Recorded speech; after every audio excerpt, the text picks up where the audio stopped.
नमस्कार दोस्तों, ये अक्सर दुविधा रहती है जब आप कोई फ्लैट परचेज़ करने जाएँ, मकान परचेज़ करने जाएँ, सोसाइटी के अंदर कोई फ्लैट ले रहे हैं किसी एनसीआर में या दिल्ली के या इंडिया के किसी पार्ट में, कि ये प्रॉपर्टी लीज होल्ड है या फ्री होल्ड है। अक्सर आपको डीलर समझाते हैं ये प्रॉपर्टी लीज होल्ड है या फ्री होल्ड है। इसमें डिफरेंस होता क्या, बड़ा कन्फ्यूज़न है जनता के दिमाग में। जब बायर के दिमाग में बड़ा कन्फ्यूज़न होता है कि लीज होल्ड प्रॉपर्टी क्या है और ये फ्री होल्ड प्रॉपर्टी क्या है, तो उसी के बारे में मैं आज ये थोड़ा सा डिस्कशन करना चाह रहा हूँ। लीज होल्ड एक्चुअली होता क्या है?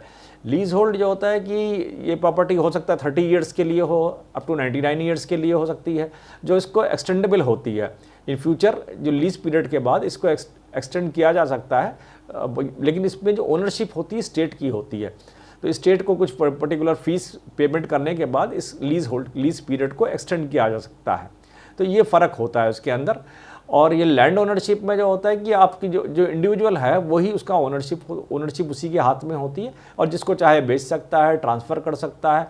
और लीज होल्ड वाले में उसका ट्रांसफ़र करना आसान नहीं होता, इसके लिए उसको एक सर्टेन अमाउंट गवर्नमेंट को, स्टेट को पे करना पड़ता है, उसके बाद ही कर सकता है। अब ये लेकिन देखिए, दिल्ली के अंदर काफ़ी प्रॉपर्टीज़ जो हैं लीज होल्ड पर हैं। बॉम्बे के अंदर जो नवी बॉम्बे वाला जो इलाका है, न्यू बॉम्बे वाला, वहाँ पर काफ़ी प्रॉपर्टीज़ लीज होल्ड पर हैं। नोएडा एक्सटेंशन के अंदर, नोएडा के अंदर, इवन इन गुड़गांव में भी काफ़ी लीज होल्ड प्रॉपर्टीज़ हैं।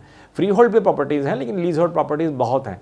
और उसमें डिफरेंस जो है, मेन डिफरेंस क्या है लीज होल्ड प्रॉपर्टी और फ्री होल्ड में?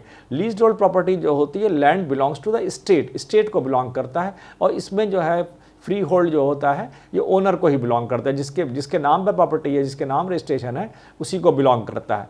अब उसमें क्या होता है, लीज में फिर क्या होता है, जो end of the lease period जो ओनरशिप जो होती है, ओनर को फिर अगेन दोबारा उसके एक्सटेंशन के लिए एक अलग से अमाउंट पे करना पड़ता है। इसमें जो होता है, जो फ्री होल्ड के अंदर इंडेफिनिट जो उसकी ओनरशिप होती है, इंडेफिनिट ओनरशिप होती है। अब लीज होल्ड में एक और चीज़ होती है, ये it requires state consent to transfer. जब आपने ट्रांसफ़र करने जाओगे तो स्टेट की कंसेंट चाहिए होती है। मतलब लीज होल्ड प्रॉपर्टी को यदि आप एक ओनर से दूसरे ओनर को आप ये ट्रांसफ़र करना चाहोगे तो आपको एक स्टेट की कंसेंट चाहिए होती है। उसके लिए एक रिक्विजिट फ़ीस पे करनी पड़ती, जो कि काफ़ी बड़ा अमाउंट होता है। ऑन एन एवरेज मान लो 70-80 लाख की प्रॉपर्टी, 80 लाख की प्रॉपर्टी आप परचेज़ कर रहे हैं तो लगभग 10 से 12 लाख के आसपास आपका जो ट्रांसफ़र अमाउंट ही लग जाता है। जो कि आपकी यदि फ्री होल्ड प्रॉपर्टी है तो उसमें खाली रजिस्ट्रेशन चार्ज लगेगा, कोई ट्रांसफ़र अमाउंट नहीं लगेगा। ये नोएडा के अंदर और ये गुड़गांव में जो लीज होल्ड प्रॉपर्टीज़ के अंदर इस तरह की जो डील होती है, इसमें ये कन्फ्यूज़न बहुत आता है और इस तरह की जो ये चार्जेस होते हैं काफ़ी चुभते हैं बायर को। तो अब देखिए, एक और चीज़ है, यदि आपकी लीज़ जो है, लीज़ जो प्रॉपर्टी आप परचेज़ कर रहे हैं उसकी 30 ईयर्स या उससे लेस है, कम है, तो बैंक्स जो है, तो नेशनलाइज बैंक स्पेशली लोन देने से आपको मना भी कर सकते हैं। और रही बात फ्री होल्ड प्रॉपर्टी की, फ्री होल्ड प्रॉपर्टी की आपकी जो है तो आपको बैंक आसानी से लोन दे सकते हैं।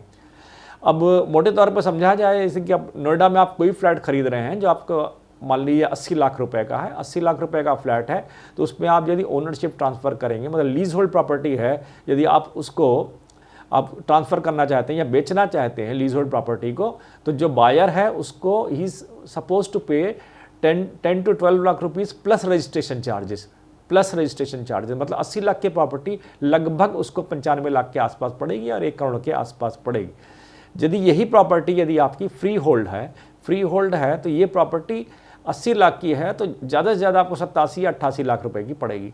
मतलब जस्ट देखिए, करीब उसमें 8 से 9 लाख 10 लाख रुपए का डिफरेंस होगा यदि प्रॉपर्टी एक लीज होल्ड प्रॉपर्टी है या प्रॉपर्टी एक फ्री होल्ड प्रॉपर्टी है। फ्री होल्ड प्रॉपर्टी में खाली आपको रजिस्ट्रेशन चार्जेस देने हैं, लीज होल्ड प्रॉपर्टी में आपको ट्रांसफ़र चार्जेस भी देने हैं, स्टेट को पे करने पड़ेंगे, जिस स्टेट के अंदर है स्टेट को पे करने पड़ेंगे और उसके बाद रजिस्ट्रेशन चार्जेस लगेगा, स्टैम्प ड्यूटी जो भी लगनी है उसके ऊपर लगेगी। उसके बाद ही आप दूसरा ओनर को, दूसरा बायर जो उसको परचेज़ कर सकता है। आशा ये चीज़ें आपको समझ में आई होंगी। तो इसीलिए दिखाया गया है कि जब नोएडा में प्रॉपर्टी जो है और गुड़गांव के अंदर प्रॉपर्टीज़ के अंदर रेट के अंदर भी काफ़ी वेरिएशन है, और जो रेट आपको कोट किया जा रहा है वो लीज प्रॉपर्टी का है या ओनर फ्री होल्ड है, या आपको लेने से पहले ज़रूर जाँच लेना चाहिए, क्योंकि लीज होल्ड प्रॉपर्टी में लगभग आपको 20% और एक्स्ट्रा लगाना पड़ेगा। 20% मैं कह रहा हूँ, मतलब जो transfer charges plus registration charges होगा। फ्री होल्ड में ऐसा नहीं होगा। फ्री होल्ड में आप जो स्टेट का रजिस्ट्रेशन चार्जेस है, जो स्टैम्प ड्यूटी लगती है 6%, 7% या जो है वही आपकी लगेगी, प्लस कोर्ट फीस लगेगी और कुछ नहीं लगेगा। तो always go for the free hold property. और अवॉइड करें लीज होल्ड प्रॉपर्टी को लेने के लिए। ये ऐसी मेरी सलाह है। धन्यवाद।